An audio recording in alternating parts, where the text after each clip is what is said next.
Oh, ginagawa mo dito? Tsaka, napadalaw. Hindi naman tayo close, ah. Tinanggal mo pa ako sa trabaho dati, di ba? At ikaw pa yung pinakasinusumpa kong boss. Pwede ba makinig ka muna sa akin? Meron akong job offer sa'yo. Handa akong magbayad ng malaki. Interesado ka ba? Anong klaseng trabaho ba yun?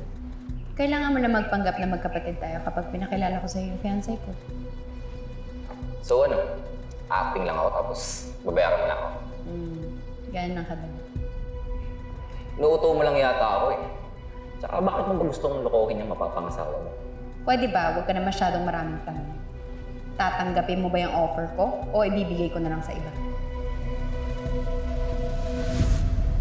Huwag kang mag-alala.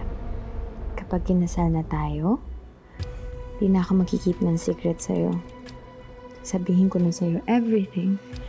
The good, the bad. Kasi ganun kita kamahal.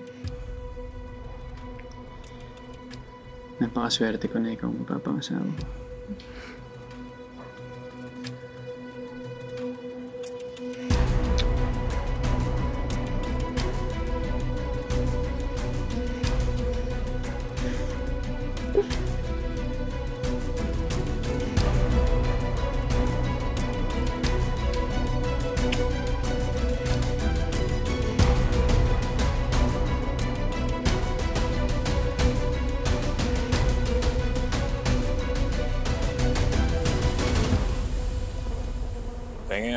Mga kasama, nalalapit na ang ika-25 anibersaryo ng Kalasag. Kaya dapat ay simulan na natin ang paghahanda. Importanteng okasyon to. Kaya dapat magkaroon tayo ng malaking pagdiriwang. Leon, nakikinig ka ba?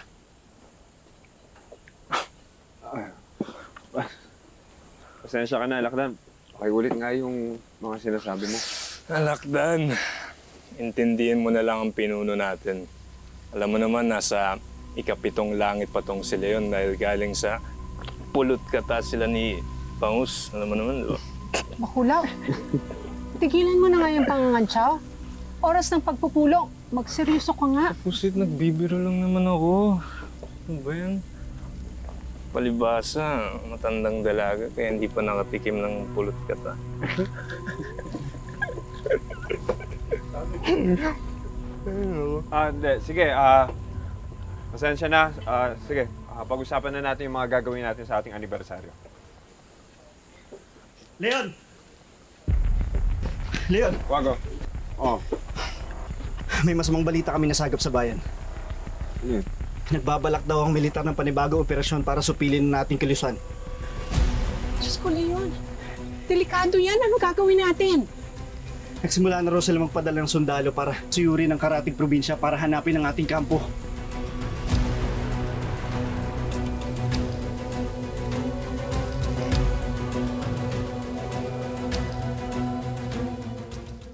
Bago ang hepe ng militar kaya gusto magpapogi sa publiko.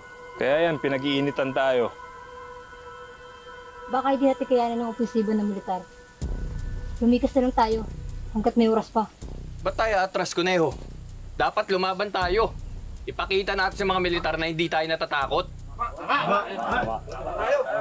Inaalala lang namin ang kaligtasan natin. Kapag nakipaglaban tayo sa militar, siguradong maraming mamamatay na Kalasag. Nang manumpa tayo sa Kalasag, ipinangako natin na ipagtatanggol natin ang dikain nito. Kahit na ang kapalit pa nito ay ang pag-aalay ng buhay. Diba? Yun, di ba tama ako? Kapag lumikas tayo ngayon, di pinatunayan natin sa gobyerno mahina't duwag tayo. Mas lalo silang maglalakas loob na tugisin tayo kahit saan pa tayo magpunta. Palakasin ang depensa sa perimeter ng kampo. Magdagdag kayo ng espiya sa bayan para malaman natin ang kilos ng mga militar at sabihan natin ng mga kasapi natin na maghanda sila kung sakaling lumusob ang mga militar. Naiintindihan nyo? Masusunod, Leon. O kilos!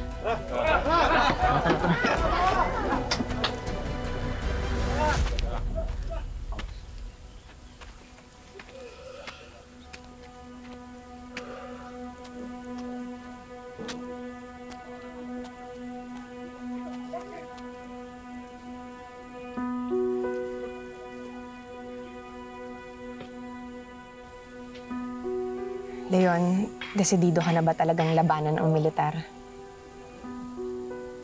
Puprotektahan natin ang kampo. Kahit magkamatayan pa. Huwag mo sanang masamain yung sasabihin ko. Pero hindi ba tama si Conejo? Hindi ba mas mabuti kung maghanap na lang tayo ng mas liblib na lugar tapos doon tayo magpatayo ng panibagong kampo? Ano yun, tatakas tayo? Bangus, alam mo naman na hindi duwag ang mga kalasag.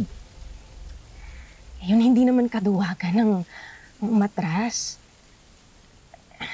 Para to sa ikabubuti ng kilusan. Gagawin lang naman natin to para wala nang malagas na buhay sa mga kalasag. Kahit na. Ayokong isipin ng mga militar na duwag tayo. At ako ang leader. Ano na lang iisipin ng mga kasama natin? Na mahina ang leader nila? Nakikiusap ako sa'yo bilang asawa mo. Diba ikaw na rin nagsabi na gusto mo nang bumuo ng pamilya? Ano natin yung gagawin kung lagi na lang may nakaambang panganib ng gyera? Paano kung masaktan ka? O ako? O si Billy, yung mga magiging anak natin?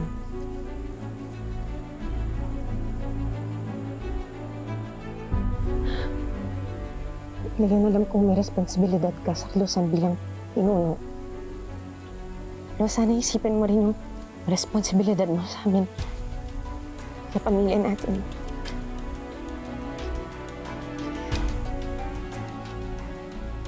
Ngayon kung talagang mahal mo ko, hindi mo isusubay yung buhay ko. Isipin mo yung pamilya natin. Ang kinabukasan ng mga magiging anak natin.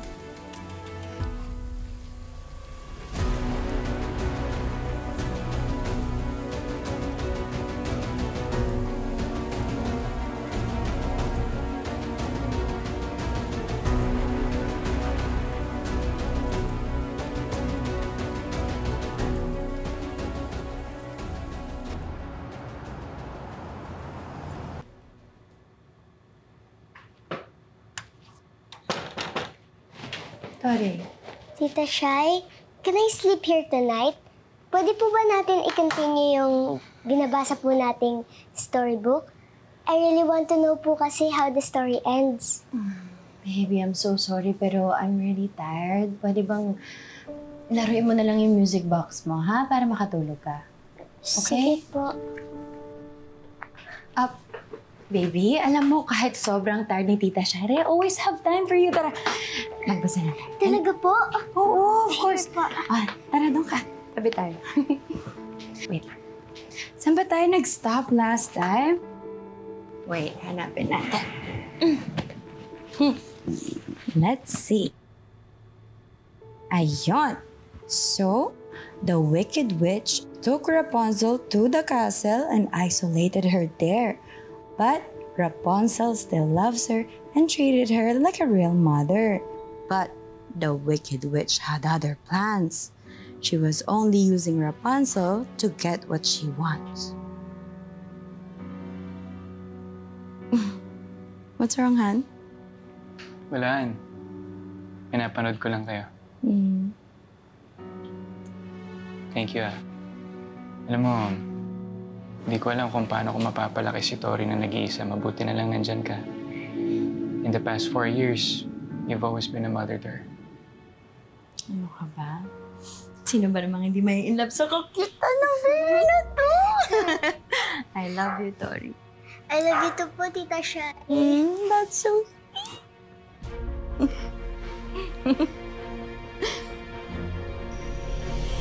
Siguro naman nabalitaan nyo ng lahat na kumikilos na ang militar para hanapin ang kuta natin.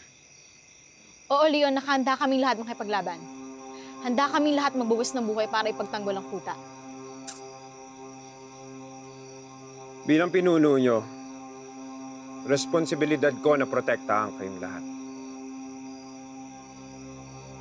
Kaya napagdesisyonan ko na para sa kapakanan at kaligtasan ng lahat, napagdesisyonan ko na hindi na tayo sasabak sa labanan.